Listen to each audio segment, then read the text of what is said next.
Hello and welcome to part one of our Fueling Exploitation video series. My name is Caitlin Crane and I lead Just One International. Our mission at Just One is to combat exploitation through education and providing restorative care to rescued survivors. If you are watching or listening to this, you most likely already care about combating exploitation and trafficking. We created this series because we believe that to effectively combat these injustices, we must talk about why they exist and what fuels them. We have to go upstream to the source of the problem if we want to break the cycle of exploitation and see real, lasting change. Because here's the thing, y'all, trafficking and exploitation exist because there is a demand for it. Culture actually fuels that demand by consuming entertainment that glamorizes exploitive themes and the objectification of human beings. Additionally, in this conversation, we want to also address the effect our hyper-sexualized culture is having on children. Because here's the truth. Kids are being bombarded with a never-ending flood of sexual messaging and explicit content. Their views and their values of sexuality are literally being shaped by often very toxic and harmful propaganda. If we don't educate ourselves, if we don't start here, on how do we stop the demand? How do we help our kids navigate the world we live in? They ultimately will pay the price. So for those watching or listening to this, and you have kids, just a heads up, later in this series, we will go over some practical tools to help your family navigate living in a hyper-sexualized world, a world that presents a variety of dangers to children.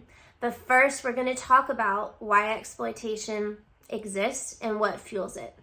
So here, I want to set the stage a little bit and talk about culture, and we're going to look at these four categories. TV and movies is one category, music, marketing and brands, and pornography.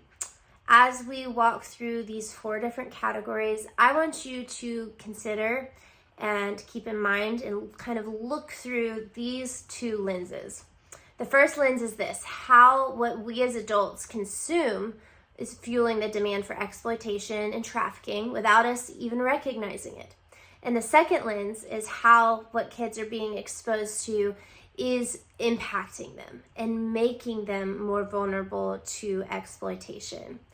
Okay, so let's start with TV and movies.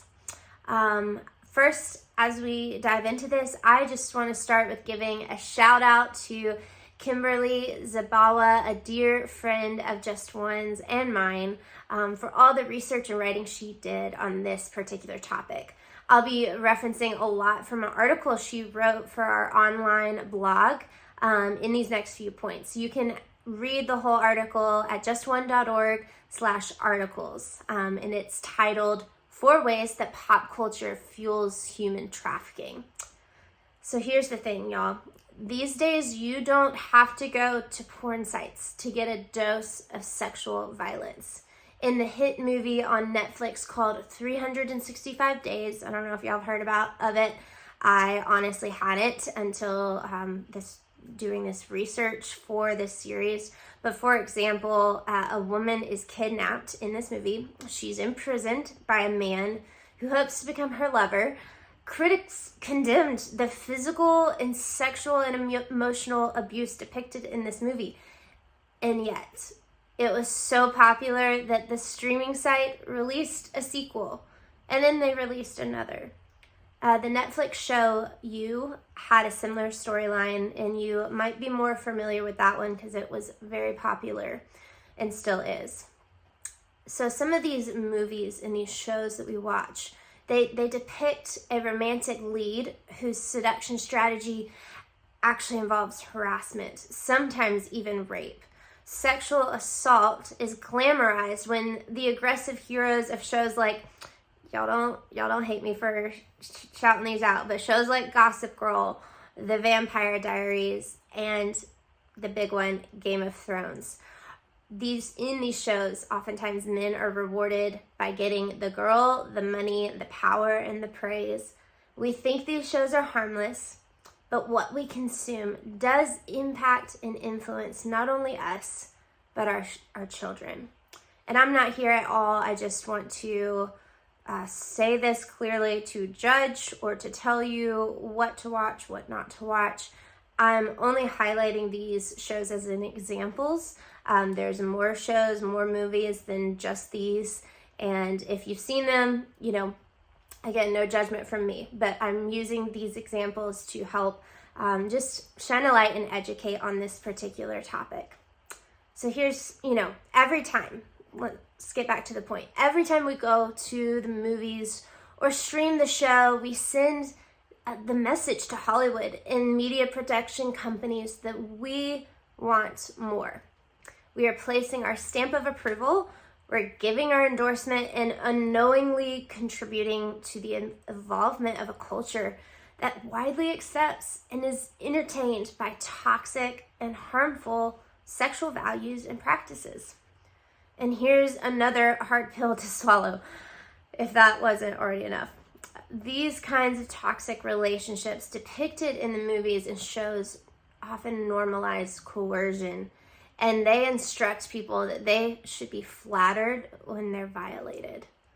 And y'all, that is so, so dangerous that, young teens, especially young adults, and even kids that watch this stuff, they have zero framework, as they're consuming this and subconsciously kind of just absorbing this information and watching these examples of relationships and interacting between male and female. Oftentimes, they have no framework from just these movies, if that was their only source of healthy sexuality, for what healthy boundaries are, consent, identifying toxic behaviors, even in friendships, but especially romantic relationships, and so on.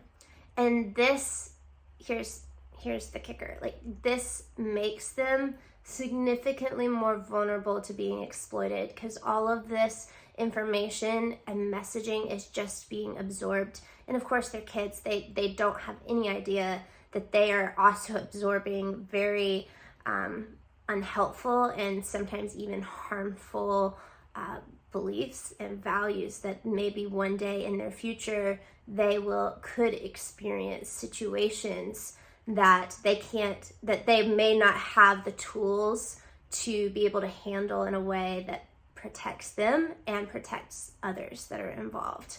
And so it's just really important to recognize this, again, looking through both lenses of for us adults, that as we watch these shows and movies, we are fueling a culture of exploitation.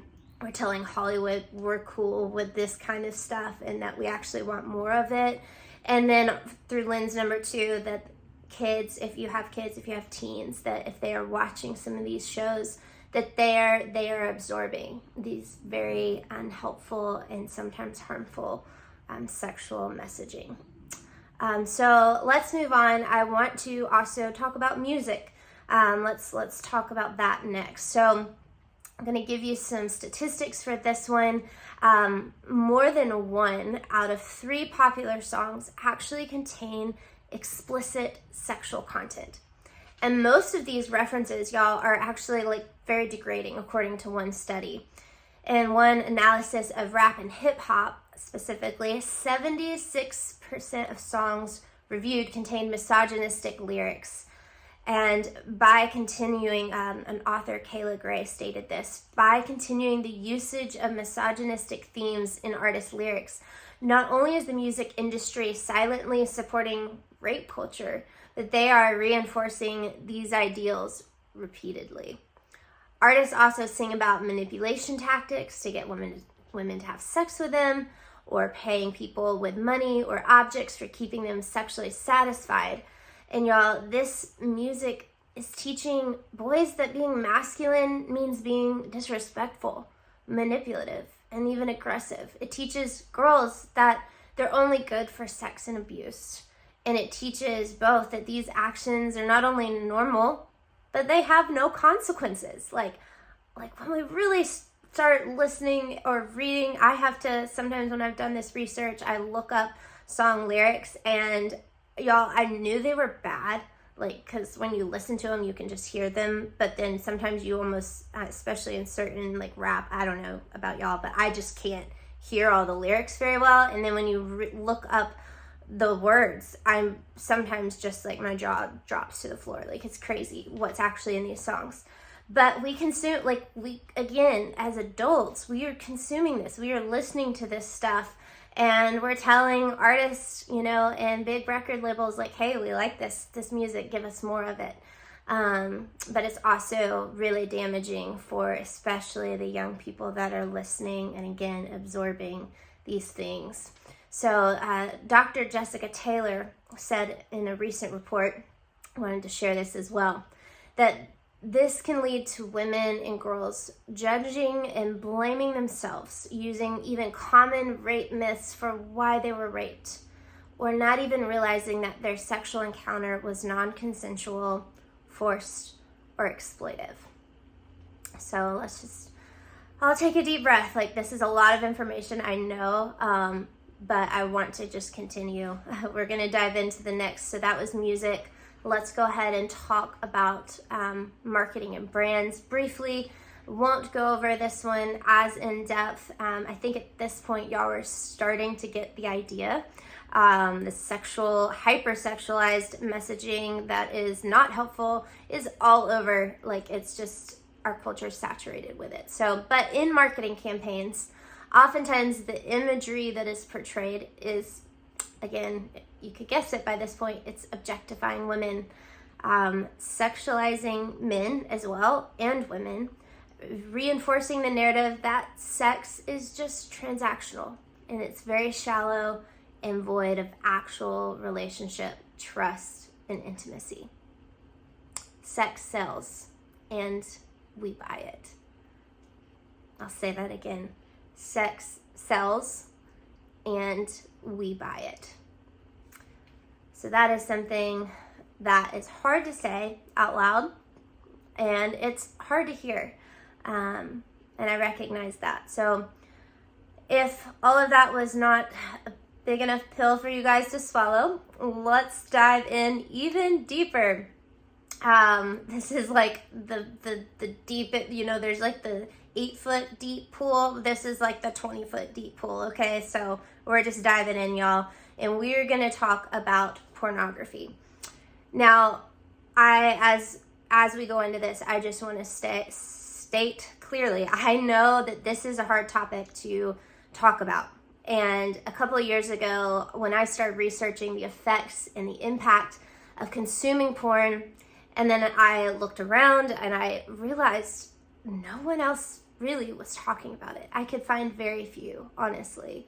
And I just knew then that it was something I needed to start researching more, and it's something I needed to start talking about more when I had the opportunity and with Just One to give presentations and to talk to people, because pornography, as we're going to see, has a direct line to trafficking and exploitation. And I will say this again, the reason trafficking and exploitation exist is because there is a demand for it.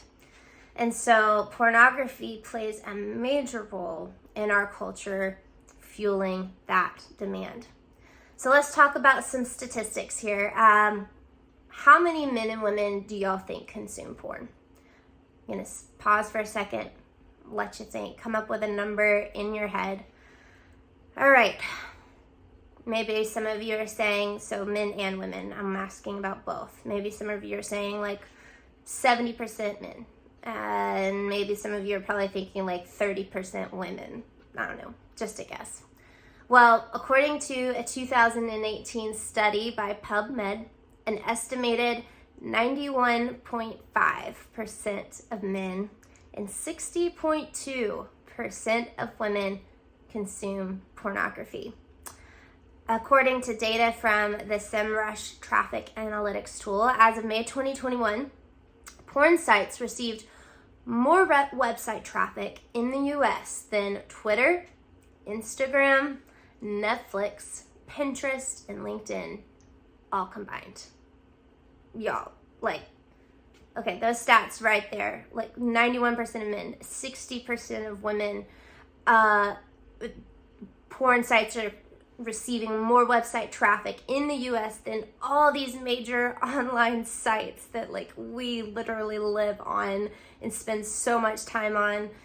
If that doesn't tell you, there is something in our culture that is deeply embedded, deeply rooted, and a broken part of our culture. We are all broken human beings and we all struggle. So I just want to say that with compassion and grace, but like this reveals that truth to us.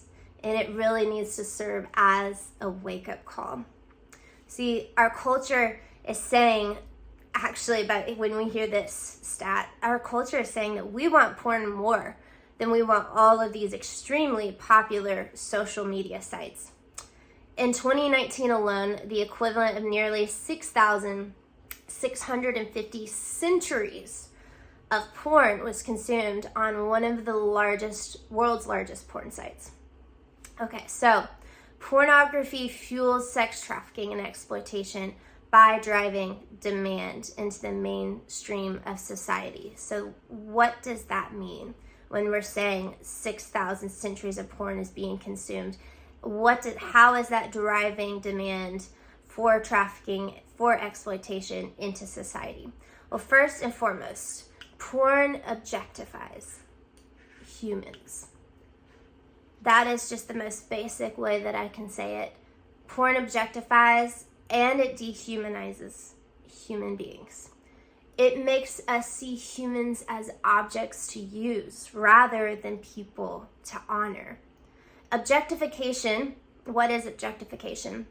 It removes the qualities that make us human, and it replaces them with something that doesn't speak, doesn't have feelings, or make choices, otherwise known as an object. This is dehumanization. We can take a look at the Holocaust and see the devastating effects of when a culture promotes and accepts dehumanization. I know that might seem like an extreme example, but I think it's important to use that example in this case. And as we go on, I think you might actually agree with me. So Dr. John D. Fubert stated this: there was a study that did brain scans of men while they were watching porn. And in the study, they wanted to see what areas of the brain lit up when they watched it. And the areas that did was the part of the brain that deals with objects, not people. And y'all, he states this as well. Why that is so devastating is the more we dehumanize someone, the more possible it is to commit violence against them. An article from Fight the New Drug states this: the most popular online porn searches today, this one always it gets me. The most popular online searches today on the porn sites are situations and scenarios so extreme and so violent that they aren't even close to acceptable in real life. Here's the thing, here's the catch. It is real life for someone, for the person on the other side of that screen. The teen porn genre, for instance, has ranked within Pornhub's top 10 most searched for terms since last year. Wait, no, not last year. I joke. Since 2009, y'all. 2009. This is 2023, okay? Since 2009, the teen porn genre has ranked. I will get fired up on this one. It is ranked within Pornhub's top 10 most searched for terms. I get emotional when I say that because, y'all, that means that people are going on Pornhub and they are searching for teen. They want to watch content that either looks like involves a minor, or like it could be an adult actor that is posing as a minor. Either way, that is wrong and not okay. Or it is actually a minor and it is commercial sex trafficking. They are watching content of a minor being exploited, abused, and raped. And they are consuming that for their own personal pleasure. And that is a problem. That is devastating. That is horrific. Like, that should absolutely horrify us to hear that. I know it does me. And so, as we process this, there's no other conclusion to come to than this one. Porn and sex trafficking are often the same thing. Like, it's not only that just porn is fueling the demand, oftentimes porn and sex trafficking, literally porn and exploitation, porn and abuse, as in the example of like when teens are actually featured on porn sites or children are featured. This is illegal. It is wrong. So oftentimes it is the same thing. And so there actually, another stat says nearly half of sex trafficking victims report that porn was made of them while they were in bondage. And really, given what sex trafficking is, that should not surprise us. It's horrible. It just shouldn't surprise us. And Dr. Mari Arvine, I can never say her last name, states this: when you are watching porn, you actually have no way of knowing if you're watching someone being raped or someone voluntarily engaging in that act. And so that is something that people, I'm just gonna guess, don't keep in mind when they are consuming pornography. They have no way of knowing if who they're watching that is on the other side of that screen, like, completely consented to doing everything that they're doing, or if they're being forced under coercion, under threat. Like, you have no way of knowing. And that alone right there should stop us in our tracks, because if we have no way of knowing, like, and if we care about human beings and we see the value in each other, we should never want to risk consuming something of someone that was literally their abuse, that was videotaped, or pictures of their abuse. We should want to protect others. And that is where we have to come back down to the value of human life. We at Just One, we are a faith-based organization. We believe that every human is made in the image of God and has intrinsic value. They are born that way. It is not something they do to earn it. It is not something that if they don't do or they do something, it can't be taken away. They are valuable.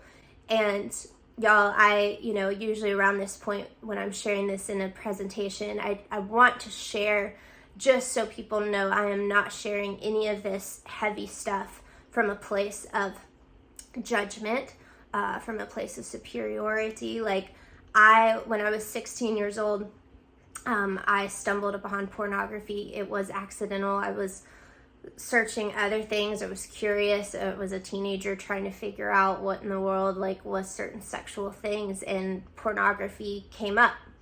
And it caught my attention, and thank God, only by the grace of God, it was really just about a few weeks that I struggled with looking at it.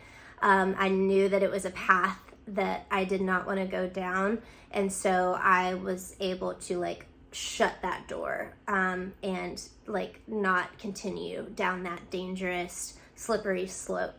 But I want to say this, that, like, I've been there. Like, I've seen the how that can be alluring to the physical flesh, right? And how that could bring pleasure to someone. And so I don't ever say any of this from a place of judgment.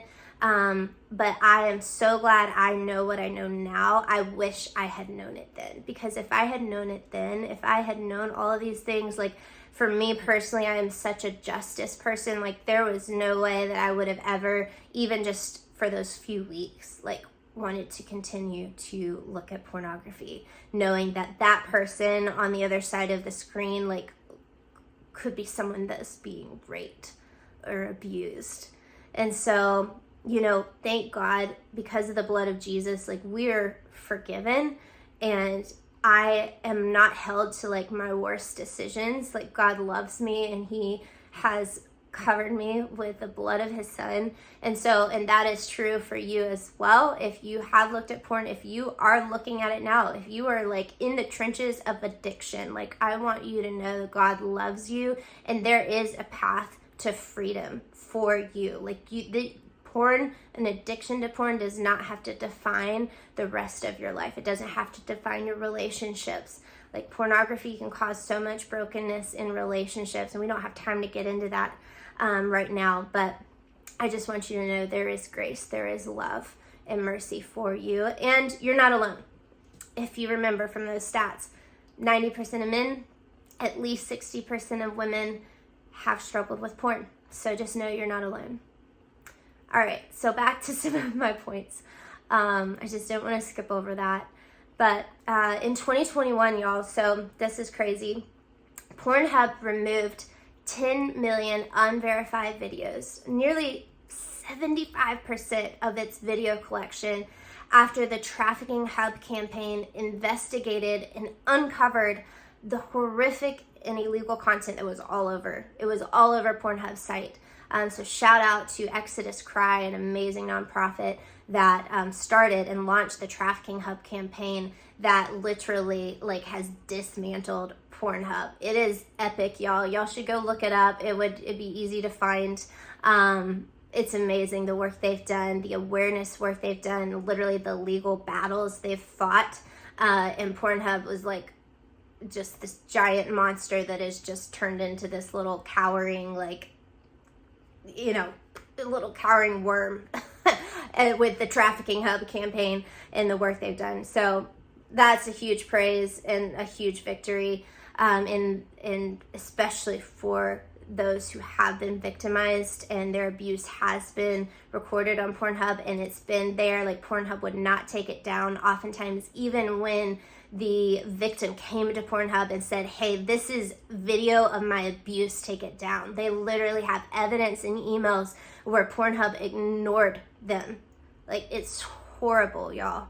But it's a huge victory for those survivors that Pornhub is having to pay the price and face the music, y'all, for the injustice and the horrors that they have committed.